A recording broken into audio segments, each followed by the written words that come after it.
اسلام میں extra judicial killing حرام ہے. یعنی اسلام میں یہ ہے کہ آپ کے باپ کا قاتل بھی آپ کے سامنے آ جائے، آپ جب تک کورٹ میں کیس چل کے شواہد کی بنیاد پہ کسی رزلٹ تک نہ پہنچیں آپ قانون ہاتھ میں نہیں لے سکتے. یعنی یہ پاکستان ہے، ایک آئین کے تحت ملک چل رہا ہے، یہ کوئی بنانا ریپبلکس نہیں ہے کہ جس کا جب دل کیا کسی کو اٹھا کے گولی مار دی، اور چاہے وہ محب الوطنی کے نام کے اوپر یہ تماشا کرے، کوئی بھی کرے، ہم اسپیسیفکلی کسی ایک کو ٹارگٹ نہیں کرتے، کوئی بھی یہ حرکت کرے گا، جب تک عدالت کے سامنے شواہد کی بنیاد کے اوپر چیزیں پروف نہ ہوں تب تک کسی کو آپ مجرم ڈکلیئر نہیں کر سکتے. اور اگر وہ ڈکلیئر ہو بھی جائے پھر بھی حکومت کا کام ہے، وہ اس پروسیجر کے تحت یہ کام کرے گی. یہ کسی سرکاری افسر کا کام، کسی فوجی افسر کا کام، کسی پولیٹیکل لیڈر کا کام نہیں ہے، بلکہ یہ جوڈیشری کا کام ہے، یہ عدالت کا کام ہے. اور جو قانون کو اس طریقے سے ہاتھ میں لیتا ہے، یہ جن لوگوں نے یہ کام کیا دونوں صورتوں میں وہ مجرم ہے. چاہے وہ مرنے والے واقعی مجرم تھے تب بھی وہ مجرم ہے کیونکہ انہوں نے قانون ہاتھ میں لیا، اور اگر وہ مجرم نہیں تھے پھر تو فساد فی الارض ہے.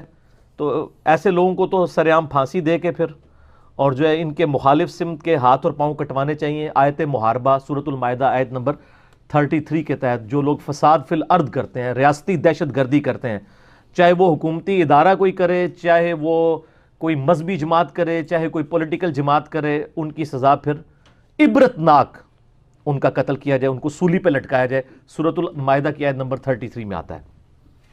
اور مخالف سمت کے ہاتھ پاؤں بھی ان کے کٹوائے جائیں.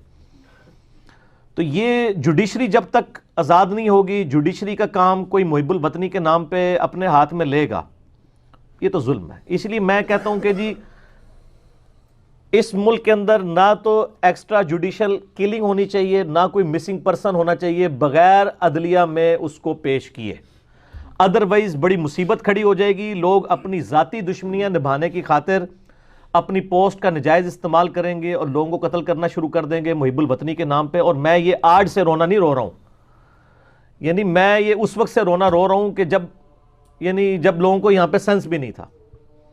میں اس وقت سے اینٹی سٹیٹ ایکٹیویٹیز کے خلاف بول رہا ہوں جس وقت ہماری سٹیٹ کا بیانیہ جو ہے نا وہ کچھ اور تھا. آج تو ان کا بیانیہ وہی ہے جو ہمارا ہے. جس زمانے میں ان کا دوسرا بیانیہ تھا ہم اس وقت بھی کہتے تھے کہ جہاد کو پرائیویٹائز نہ کیا جائے، اینٹی سٹیٹ ایکٹیویٹیز ملک میں نہیں ہونی چاہیے ورنہ اس کے سنگین نتائج. اب تو خیر ہمارا قومی بیانیہ بھی یہی بن چکا ہے، فوج کی طرف سے بھی اور پولیٹیکل لیڈرز کی طرف سے بھی.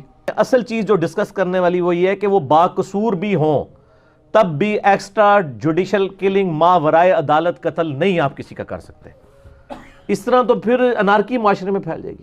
صحیح بخاری اور مسلم کی متفقن علیہ حدیث ہے کہ آپ صلی اللہ علیہ وآلہ وسلم کا جو یوم النحر کا خطبہ ہے، آخری خطبہ آپ کا 9 ذی الحجہ کو یوم عرفہ کا خطبہ دیا، اس کے بعد 10 ذی الحجہ یوم النحر کا خطبہ آپ صلی اللہ علیہ وآلہ وسلم نے منی میں دیا.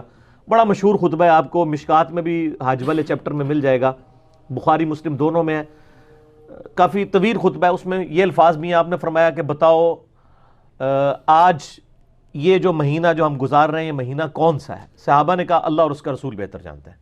پھر آپ نے پوچھا کہ یہ آج کا دن کون سا ہے؟ تو صحابہ نے کہا اللہ اور اس کا رسول بہتر جانتے ہیں. اور صحابہ اکرام نے کہا ہم نے یہ جواب اس لیے دیا کہ ہم سمجھ رہے تھے، ہمیں پتہ تو تھا کہ یہ مہینہ اور دن کون سا ہے، لیکن ہم یہ فورسی کر رہے تھے کہ شاید اللہ کے محبوب صلی اللہ علیہ وآلہ وسلم اس مہینے اور دن کا نام چینج کرتے ہیں. پھر آپ نے تیسرا سوال کیا کہ یہ شہر کون سا ہے؟ تو اب اس شہر کے رہنے والے لوگوں نے بھی کہا کہ اللہ اور اس کا رسول بہتر جانتے ہیں. تو آپ نے فرمایا کیا یہ ذو الحجہ کا مہینہ نہیں ہے حرمت والا، جو 4 مہینے سورہ توبہ کے اندر آئے ہیں کہ 4 مہینے حرمت والے ہیں جب سے اللہ تعالیٰ نے زمین و اسمان کو پیدا فرمایا. اور ان کی ڈیٹیلز اسی حدیث کے شروع میں آتا ہے بخاری مسلم میں کہ 3 کنزیکٹیو مہینے ہیں، ذی قعدہ، ذو الحجہ، محرم اور چوتھا رجب. تو کیا یہ حرمت والا مہینہ ذو الحجہ نہیں ہے؟ صحابہ نے کہا بلا یا رسول اللہ کیوں نہیں. اور آپ نے پھر فرمایا کہ آج کا یوم النحر کا دن نہیں ہے، قربانی کا دن، وہ بھی عظمت والا دن؟ سب نے کہا بالکل یا رسول اللہ ایسا ہی ہے. اور پھر آپ صلی اللہ علیہ وآلہ وسلم نے فرمایا کیا یہ شہر مکہ نہیں ہے؟ سب نے کہا یا رسول اللہ شہر مکہ ہے. تو آپ نے فرمایا پھر یاد رکھو جس طرح یہ مہینہ، آج کا دن اور یہ شہر مکہ اللہ کے نزدیک حرمت والے ہیں کہ ان کی توہین نہیں ہو سکتی، اسی طریقے سے تمہاری جان، مال، عزت، آبرو ایک مسلمان کی دوسرے پہ حرام ہے. سر عموماً شہر مکہ کی تو لوگ عزت کریں گے، اینٹ سے اینٹ بجانے کی نہیں سوچیں گے، اور حرمت والے مہینے کی عزت کریں گے، 10 ذوالحجہ کے دن کی عزت کریں گے، لیکن جہاں پہ کمزوری پائی جائے گی وہ کیا ہے کہ کسی مسلمان کی جان مال عزت اور آبرو کو وہ حلال ٹھہرا لیں گے. تو یہ میرے بھائیو بڑا کریٹیکل ہے. پھر آپ صلی اللہ علیہ وآلہ وسلم نے فرمایا اللہ گواہ رہنا میں نے تیرا پیغام ان تک پہنچا دیا ہے. پھر آپ نے صحابہ سے بھی پوچھا، انہوں نے کہا یا رسول اللہ آپ نے پہنچا دیا. پھر 3 دفعہ آپ نے یوں انگلی بلند کیا، اللہ گواہ رہنا، اے اللہ گواہ رہنا، اے اللہ گواہ رہنا. اور پھر فرمایا یہ تمہاری رسپانسبلٹی ہے، اس پیغام کو دوسری دنیا تک پہنچاؤ. بعض اوقات جن لوگوں تک پیغام پہنچایا جاتا ہے وہ زیادہ یاد رکھنے والے ہوتے ہیں بنسبت ان لوگوں کے جو پہنچا رہے ہوتے ہیں. اور ہم نے دیکھا ہے کہ نان عربک لوگ ہیں جن کی حدیث کی کتابیں پڑھی ہوئی ہیں ادھر ہمارے سامنے، یہ جتنی کتب ستہ پڑھی ہوئی ہیں سارے نان عربک ہیں، اجمی ہیں، اور ان لوگوں نے دین کو محفوظ کیا الحمدللہ. تو یہ بڑا ظلم ہے. سورۃ المائدہ میں اللہ تعالیٰ نے قابیل اور حابیل کا جو واقعہ بیان کیا ہے، جب حضرت آدم علیہ السلام کے ایک بیٹے نے دوسرے کو قتل کیا تھا، تو اس کے فوراً بعد اللہ تعالیٰ نے ایک بڑی کریٹیکل، ایک یونیورسل ٹروتھ کے طور پر بنی اسرائیل کے لیے جو ایک کمانڈمنٹ تھی، جو بعد میں اس امت کے لیے بھی کمانڈ بن گئی ہے، بہت کریٹیکل کمانڈ، اس کا ذکر کیا ہے سورۃ المائدہ کی آیت نمبر 32 کے اندر. آیت محاربہ تو میں نے بیان کی 33 یہ 32 ہے. اعوذ باللہ من الشیطان الرجیم. من اجل ذالک، بسبب اس واقعے کے جو قابیل نے حابیل کو قتل کیا، کتبنا علی بنی اسرائیل، ہم نے یہ بات طے کر دی تھی بنی اسرائیل کے لیے. اور ظاہر ہے وہی شریعت موسوی کی کنٹینیوشن ہے، شریعت محمدی صلی اللہ علیہ وآلہ وسلم. انہ من قتل نفسا بغیر نفس، کہ جس نے بھی کسی جان کو قتل کیا سوائے 2 استثناء کے، کہ وہ قتل کے بدلے قتل ہو رہا ہو، اور وہ بھی جوڈیشری کا کام ہے سر، کسی مجاہد ملت کا کام نہیں کہ قانون ہاتھ میں لے، جوڈیشری نے فیصلہ کرنا ہے کہ وہ قتل کے بدلے قتل ہو رہا ہو، یعنی قصاص کے طور پر، او فساد فی الارض، یا زمین میں کوئی فساد مچا رہا ہو، وہ بھی جوڈیشری نے فیصلہ کرنا ہے کہ یہ فساد کر رہا ہے، یہ غدار وطن ہے. یہاں تو ہر پولیٹیکل لیڈر دوسرے کو غدار وطن کہتا ہے، پھر سوشل میڈیا پہ کمپین چل جاتی ہیں ایک دوسرے کے خلاف. فَكَأَنَّمَا قَتَلَ النَّاسَ جَمِيعًا، تو گویا ایک انسان کا قتل کرنا پوری انسانیت کا قتل ہے. یہاں پہ مسلمان کا ذکر نہیں آیا سر، انسان. وَمَنْ أَحْيَاهَا، اور جس نے ایک زندگی کو بچایا، فَكَأَنَّمَا أَحْيَا النَّاسَ جَمِيعًا، تو گویا اس نے پوری انسانیت کو بچا لیا. ایک انسان کو بچانا پوری انسانیت. اور یہی وجہ ہے کہ قرآن حکیم بڑا سٹرکٹ ہے.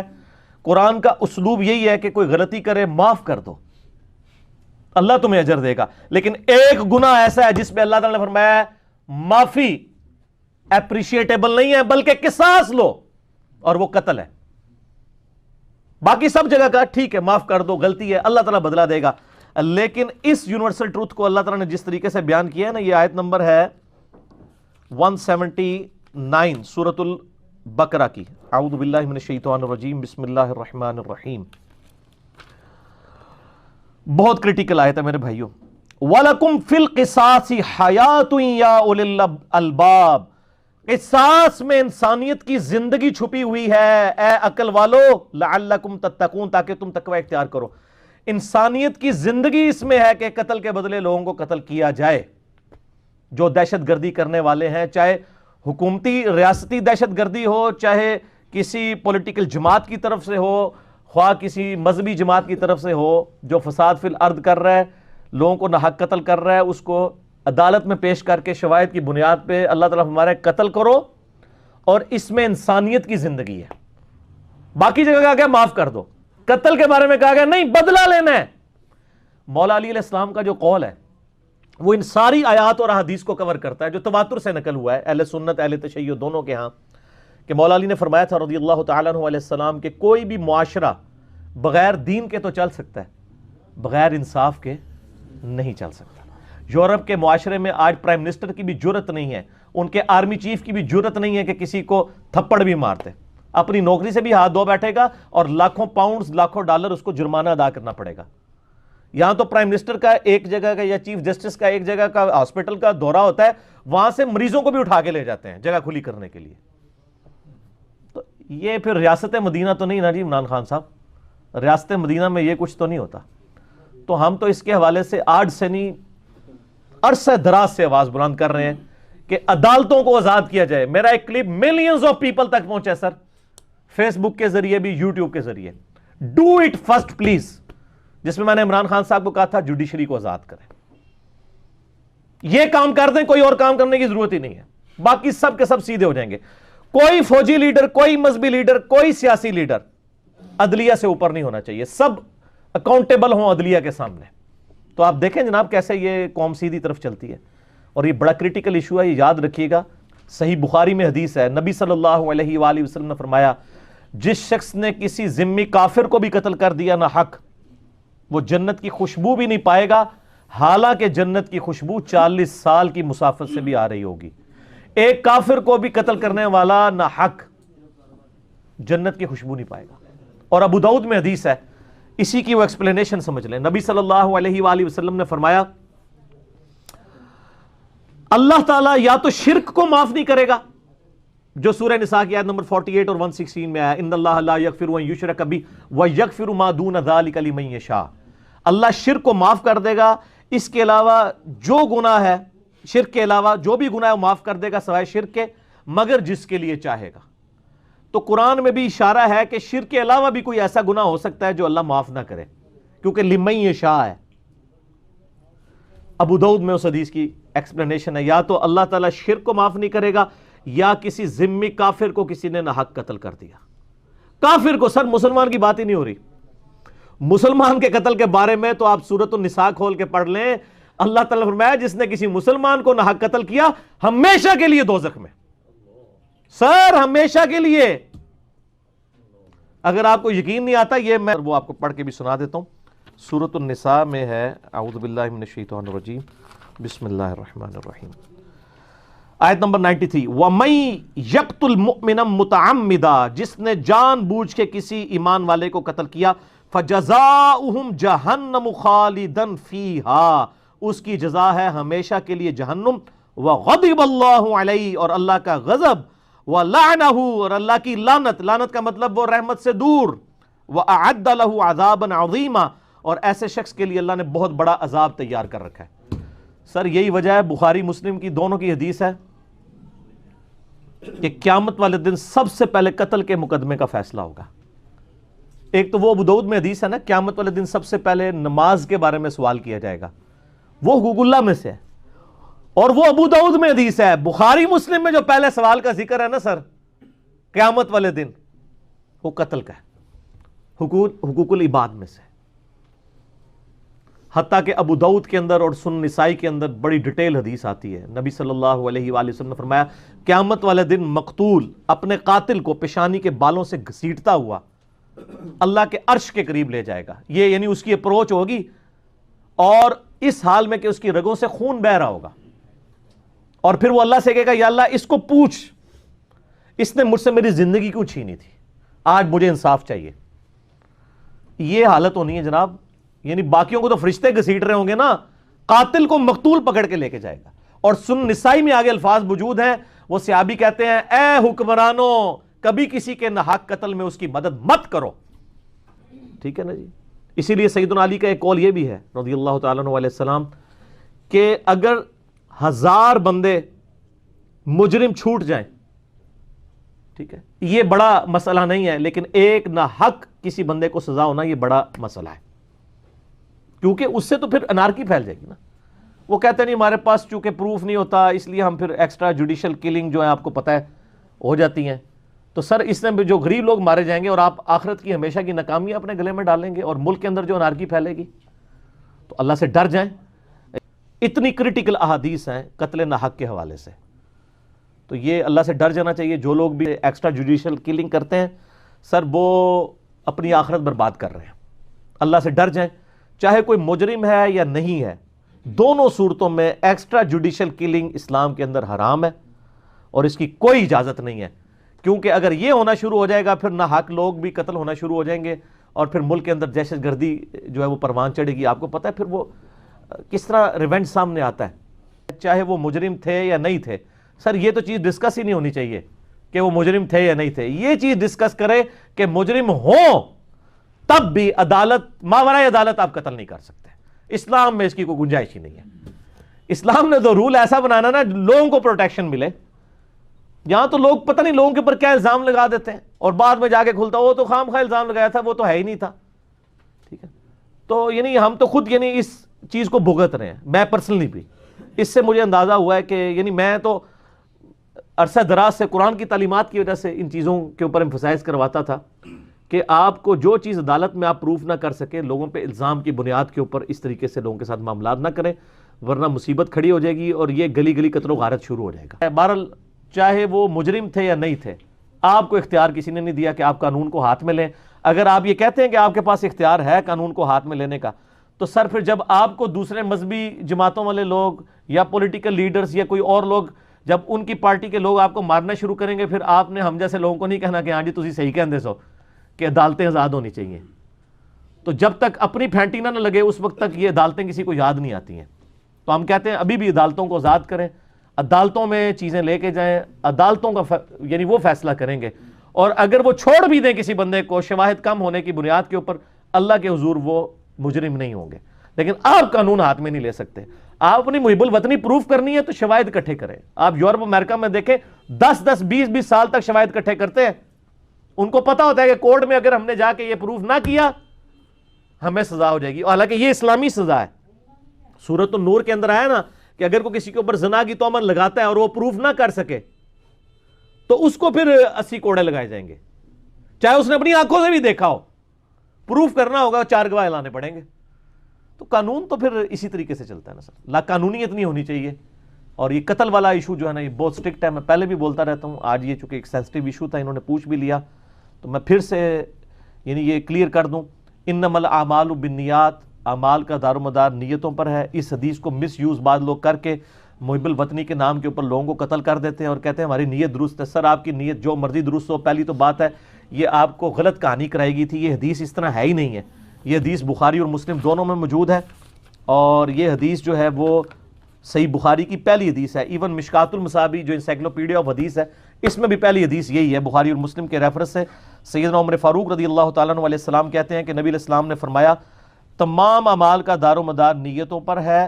ہر شخص کو وہی کچھ ملے گا جس کی اس نے نیت کی. جس شخص نے ہجرت اللہ اور اس کے رسول کی خاطر کی تو اس کی ہجرت اللہ اور اس کے رسول کے لیے لکھی جائے گی. اور جس شخص نے ہجرت جو ہے وہ دنیا کے حصول یا کسی عورت سے شادی کرنے کی خاطر کی تو اس کی ہجرت اسی کی خاطر لکھی جائے گی.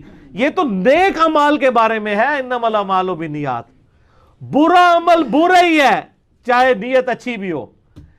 لوگ سمجھتے ہیں کہ جی برے عمل پہ بھی اچھی نیت کر لی تو ثواب ملے گا. نہیں، اچھے عمل پہ اچھی نیت ہوئی تو ثواب ہوگا، اچھے عمل پہ بری نیت ہوئی تو کوئی ثواب نہیں ہوگا. برے عمل پہ چاہے اچھی نیت ہو یا بری، برا عمل برا ہی ہے، حرام حرام ہی ہے. اس میں کیا آگے الفاظ ہیں؟ پوری حدیث ہی نہیں پڑھتے انما الاعمال بالنیات. آگے الفاظ ہیں. کچھ لوگ نبی علیہ السلام کے زمانے میں بھی نا ہجرت کر کے مکے سے مدینے آگے جو ہے وہ یعنی ان کے جن عورتوں کے ساتھ یعنی وہ شادی کرنا چاہتے تھے نا، اللہ رسول کے لیے ہجرت نہیں کی، وہ شادی کے چکر میں ان کی کوئی محبوبہ ہجرت کر کے مدینے آ گئی تو انہوں نے کہا چلو پیچھے اس امام کے. تو نبی علیہ السلام کے ذریعے کہلوایا گیا کہ اگر یہ تو اس عورت سے شادی کے لیے آئے ہیں نا تو ان کا اگرچہ یہ نیک عمل ہے ہجرت، شادی بھی جائز ہے پر ثواب کوئی نہیں. چوپڑیاں نالے دو کوئی نہیں. ٹھیک ہے نا، چوپڑیاں نالے دو پنجابی میں کہتے ہیں نہیں ایک پراٹھا مانگ رہے ہیں اور اوپر سے 2 مانگ رہے ہیں. ٹھیک ہے، تو 2 نہیں ہوں گی بلکہ ثواب کوئی نہیں ملے گا آپ کو. ہاں آپ کا عمل ٹھیک ہے، یہ آپ کر سکتے ہیں. نیک عمل کے بارے میں تھا کہ انما الاعمال بالنیات. برا عمل تو ہمیشہ ہی برا رہے گا چاہے آپ خانہ کعبے میں کھڑے ہو کے کوئی اچھی نیت اس کے اوپر کر لیں. تو اس حدیث کو بھی مس یوز کیا گیا ہے، آؤٹ آف کانٹیکسٹ بیان کیا گیا. اس چیز کو سمجھنا چاہیے. اور اس کی ایک بڑی اچھی مثال دی جاتی ہے کہ پرانے زمانے میں آپ کو پتہ ہے نا کہ لوگ گھوڑوں پہ سفر کرتے تھے. تو ایک تمثیل ہے یا واقعی وہ واقعہ بل سمجھانے کے لیے اچھا ہے کہ ایک شخص دوپہر کے وقت سفر میں ایک نماز پڑھنے کے لیے آیا تو اس نے دیکھا کہ بھئی یہ مسجد جو ہے وہ ایسے چوراہے پہ ہے کہ مسافر وہاں سے گزرتے ہیں. تو اس نے زمین میں ایک کھونٹی گاڑ دی کہ اگر کوئی نماز کے وقت بندہ آئے گا تو اس کو کھونٹی اپنے گھوڑے کو یا گدھے کو باندھنے کے لیے تلاش نہیں کرنی پڑے گی بلکہ وہ اسی وقت اس پہ باندھے گا اور نماز پڑھ لے گا بے فکرہ ہو کے. اچھا، جب مغرب کا وقت آیا تو ایک شخص مسجد میں داخل ہوا، اس نے وہ کھونٹی دیکھی تو اس نے کہا اب تو اسٹریٹ لائٹس بھی کوئی نہیں، رات کا وقت ہے، ہو سکتا ہے کوئی آئے تو اس سے ٹھوکر کھا کے منہ کے بل گڑے. تو اس نے وہ کھونٹی اکھاڑ دی. اب عمل 180 ڈگری ہے لیکن ثواب دونوں کو ہے. لیکن اس میں دونوں نیکی کے کام کر رہے ہیں نا, برائی کا کام تو کسی نے نہیں کیا. تو آپ اچھائی کا کام بری نیت سے کریں یا ریاکاری سے کریں وہ مردود ہے, لیکن برا کام چاہے آپ اچھی نیت سے کریں چاہے بری نیت سے وہ مردود ہے. لہذا ایکسٹرا جوڈیشل کلنگ میں انما الاعمال بالنیات کو پیش کرنا قرآن و حدیث کی تحریف ہے, اور بخاری اور مسلم دونوں میں حدیث موجود ہے. جس نے میری طرف کوئی ایسی بات منسوب کی جو میں نے نہیں فرمائی ہوئی تو یاد رکھنا یہ کوئی عام معاملہ نہیں, پھر وہ شخص اپنا مقام دوزخ میں دیکھ لے. جو اس حدیث کو یوز کر کے اس حدیث کو مس یوز کرتے ہیں وہ مس یوز تو بعد میں کریں گے, پہلے وہ اپنا مقام دوزخ میں دیکھ لیں کہ نبی علیہ السلام نے یہ بات نہیں فرمائی ہے کہ برے اعمال جو ہیں وہ نیتوں کے اوپر ڈیپینڈ کر رہے ہیں. یہ اچھے اعمال کا ذکر ہے کہ اچھے اعمال اللہ کے لیے ہوں گے تو ثواب ہوگا, غیر اللہ کے لیے ہوں گے پھر ثواب نہیں ہوگا, اور اگر خالصتاً غیر اللہ کے لیے ہوئے پھر ریاکاری ہوگی اور وہ تو شرک ہے. مسند احمد میں حدیث موجود ہے, جس نے دکھلاوے کے لیے نماز پڑھی گویا اس نے شرک کیا, جس نے دکھلاوے کے لیے روزہ رکھا گویا اس نے شرک کیا, اور جس نے دکھلاوے کے لیے صدقہ کیا گویا اس نے شرک کیا. پھر تو وہ شرک بھی ہو جائے گا. یہاں تو ہے کہ بھئی نکاح سنت ہے, کوئی شخص کہتا ہے جی چلو میں نکاح کے لیے ہجرت کر رہا ہوں, ساتھ اللہ کے لیے بھی لکھی جائے گی, تو اللہ فرما رہا ہے میرے لیے تو ثواب میں تمہیں نہیں دوں گا. بہرحال یہ عمل حرام نہیں ہوگا لیکن ثواب نہیں ملے گا. اور اگر کوئی خالصتاً ریاکاری کے لیے کر رہا ہے وہ تو ویسے ہی شرک ہے. ٹھیک ہو گیا جی.